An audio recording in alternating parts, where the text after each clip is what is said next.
Hooray for Hollywood! Hello there, I am Stan the Movie Man, and this is my weekly movie review. This week I went to see The Gunman, starring Sean Penn, Javier Bardem, Idris Elba, Ray Winstone, and more. It is the story of aid workers in the Democratic Republic of the Congo. When the movie starts, it is 8 years earlier, and these aid workers are trying to build a runway. They're providing healthcare services, clean water, and more. However, the aid workers are actually a cover. They are actually a security firm. And that security firm is stocked with hitmen. One of those hitmen is James Terrier, played by Sean Penn. He is tasked with killing the director of mining for the Democratic Republic of the Congo, because he has just announced that all of the contracts for mining in his country are going to be renegotiated. And these security guys are working for the mining interests. He carries out the job, kills the guy, and has to leave the country, of course. And he essentially disappears. He ends up rejoining another aid group years later, and this is an actual aid group. He is back in the DRC, and a couple of guys try to kill him. His training kicks in, and he ends up killing them, and they were looking specifically for him. They were carrying a couple of little vials that they were going to draw blood and just to get a DNA match to make sure it was him. Somebody's out to kill him, and he wants to know why.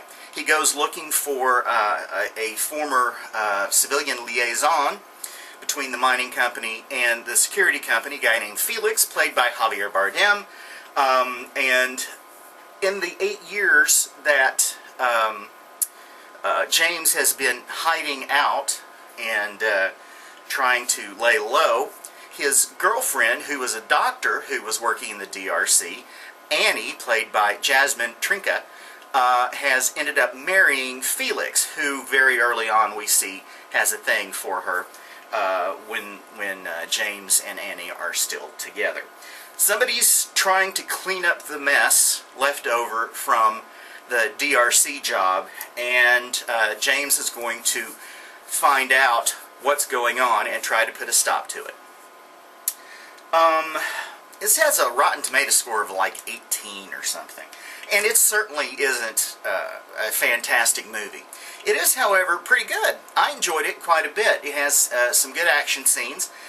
It reminds me in ways of the Taken series, because your lead character is older. Sean Penn currently is 54 years old.